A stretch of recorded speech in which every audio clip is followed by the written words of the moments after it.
নমস্কার, অভিনন্দন, সুস্বাগতম সবাইকে। আমার ইউটিউব পরিবারের বাবা মা ভাই বোন এবং সন্তানরা সবাই কেমন আছো? আশা করি ভালো আছো। ভালো থাকবে, ভালো রাখবে, নিজের কর্মের ওপর সদা সর্বদা ভরসা রাখবে। ঈশ্বর তোমাদের ঘর ধন সম্পত্তিতে ভরে দিক। তার আগে পরিবারের একতা, ভালোবাসা, মিলেমিশে থাকাটা ভীষণ জরুরি। আর পরিবারের লোকদের মধ্যে আন্ডারস্ট্যান্ডিং থাকাটাও খুব প্রয়োজন। আজকে বলবো এমন 5টা জিনিসের কথা যেগুলো খুবই সামান্য বিষয়, কিন্তু এগুলোর জন্য নানান সমস্যা হতে পারে।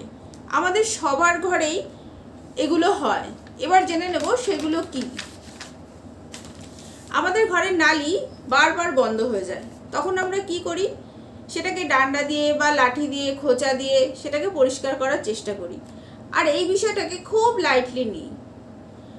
আমরা ছোটবেলায় দেখেছি যে ট্রেনের ধারে দীপাবলিতে আমাদের মা, ঠাকুমা, দিদিমা তারা নালির সামনে একটা করে প্রদীপ জ্বালাতো।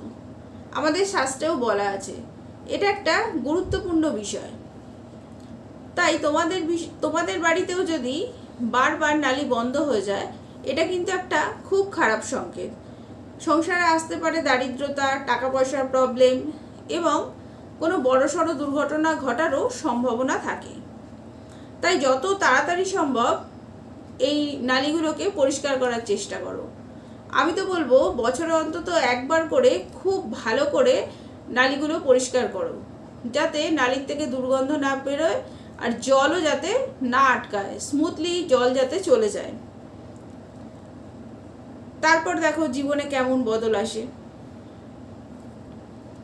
2 নম্বর হচ্ছে তোমাদের বাড়িতে ড্রয়ারে বা দেওয়ালে ঘড়ি কি খারাপ হয়ে পড়ে আছে? এটাও কিন্তু একটা খুব খারাপ লক্ষণ। ঘড়ি যদি খারাপ পড়ে থাকে, ড্রয়ারে বা দেওয়ালে টাঙানো থাকে ঘড়ি, সময় কিন্তু সামনে তাহলে খুব খারাপ সময় আসছে।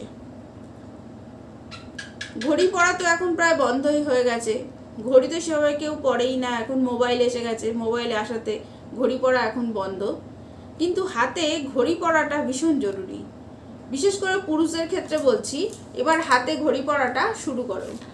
হাতে ঘড়ি পরলে জীবনে বদল অনুভব করতে পারবে। 3 নম্বর হচ্ছে ঘরের দরজা খোলা আর বা বন্ধ করার সময় যদি ক্যাচ ক্যাচ করে আওয়াজ করে, এটাকেও কিন্তু একটা অশুভ লক্ষণ বলে ধরা হয়। ঘরের দরজা খোলার সময় যদি বারবার আওয়াজ আসে, তাহলে ঘরের মধ্যে ঝগড়া, অশান্তি, মিসআন্ডারস্ট্যান্ডিং হওয়ার খুব সম্ভাবনা থাকে। সেজন্য মাঝে মাঝে ঘরের দরজার কবজাতে তেল দাও।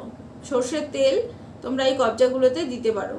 সর্ষের তেল খালি রান্না করলে হবে না, এই দরজার কবজাতে দেওয়ার জন্য মাঝে মাঝে কিন্তু ব্যবহার করতে হবে। 3 নম্বর হচ্ছে, একটু ভুল বলে ফেলেছি, 4 নম্বর পয়েন্ট। 4 নম্বর পয়েন্টটা ভীষণ ইম্পর্টেন্ট। আমাদের ঘরে মাকড়সার জাল বেশি হওয়া।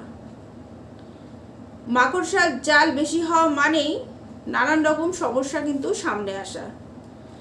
ঝুল পরিষ্কার করা, ঝুল ঝাড়া কিন্তু খুব প্রয়োজন। ঘরের মধ্যে বেশি ঝুল করে রাখা যাবে না। বছরে একবার দুর্গাপুজোর সময় ঘর ঝাড়লেও হবে না, প্রত্যেক মাসে একদিন করে কিন্তু ঘর ঝাড়তে হবে। আর ঘর ঝাড়ার জন্য অমাবস্যার দিনটা কিন্তু ভীষণ ভালো। অমাবস্যার দিন চেষ্টা করবে ঘর ঝাড়ার। ঘরে যত ঝুল নোংরা আছে সব কিছু একেবারে ঝেড়ে পরিষ্কার করার। আর যত এক্সট্রা জিনিসপত্র আছে সেই সমস্ত জিনিসপত্রগুলোকেও পরিষ্কার করে সব বার করে দিতে হবে। আর এক্সট্রা জিনিসপত্র বার করে ফ্রিতে ডাস্টবিনে ফেলে দেবে বা ফ্রিতে কাউকে দিয়ে দেবে, এরকম করলে কিন্তু হবে না। কাবাড়িওয়ালাদের কাছে যে সমস্ত এক্সট্রা জিনিসপত্র বেরোবে সেইগুলোকে বিক্রি করতে হবে। হয়তো খুব অল্প দাম পাওয়া যাবে, 10 টাকা, 20 টাকা, 30 টাকা, যাই পাওয়া যাক, সেই টাকাটা দিয়ে অন্তত সংসারের ওই 10, 20, 30 টাকার সংসারের যা জিনিস হবে সেই জিনিসটা কিন্তু কিনে আনতে হবে। এতে সংসারের মঙ্গল হয়। আর অমাবস্যার দিন ঘরের চৌকাঠ অবশ্যই তোমরা ধুয়ে দিও। অমাবস্যার দিন ঘরের চৌকাঠ ধুয়ে দিলে ঘরে কোনো মোটামুটি সমস্যা থাকে না। এবার বলবো 5 নম্বর পয়েন্ট। 5 নম্বর পয়েন্ট কিন্তু খুব গুরুত্বপূর্ণ। তোমাদের জীবনে কিন্তু পরিবর্তন এনে দিতে পারে এই জিনিসটা।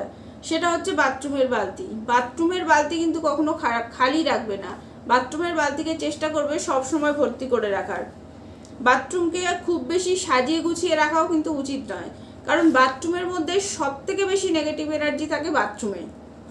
এই জন্য আমাদের পুরোনো আমলের লোকেরা বাথরুমটা সবসময় ঘরের বাইরে করতো, আর বাথরুম থেকে আসার সময় পা ধুয়ে তারপর আসতো, বা বাইরের থেকে এলে পা ধুয়ে তারপর ঘরের মধ্যে আগেকার লোকেরা ঢুকতো।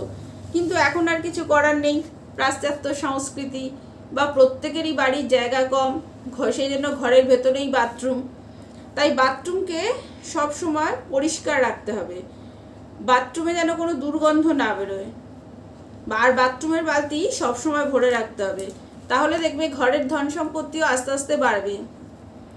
আগে প্রত্যেক বাড়িতে কুয়ো ছিল, সেই কুয়োতে সবসময় জল ভরা থাকতো, জল ভর্তি থাকতো, আর কুয়োর দড়ি দিয়ে বালতি দিয়ে কুয়োতে জল তোলা হতো। আর ওই বালতিতে সবসময় কিন্তু জল রেখে দিত সবাই, কারণ পরে যে আসবে সে যাতে পা ধুতে পারে বা জলটা ইউজ করতে পারে, সেই জন্য সবসময় জল রাখতো আগেকার লোকেরা।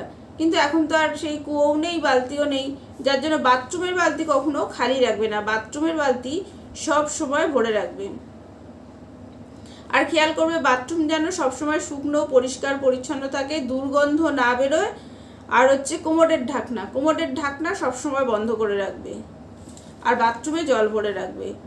এইসব নিয়মগুলো তোমরা করো, তারপর যদি তোমাদের সংসারে আর্থিক উন্নতি না হয় আমাকে কমেন্ট করে জানিও। সবশেষে বলবো আজকে এইটুকুনি, এই পর্যন্ত। আবার আসবো অন্য কোনো ভিডিও নিয়ে। যদি আমার কথাগুলো ভালো লাগে তাহলে আমার চ্যানেলটা সাবস্ক্রাইব করে নিও, একটা লাইক করে দিও।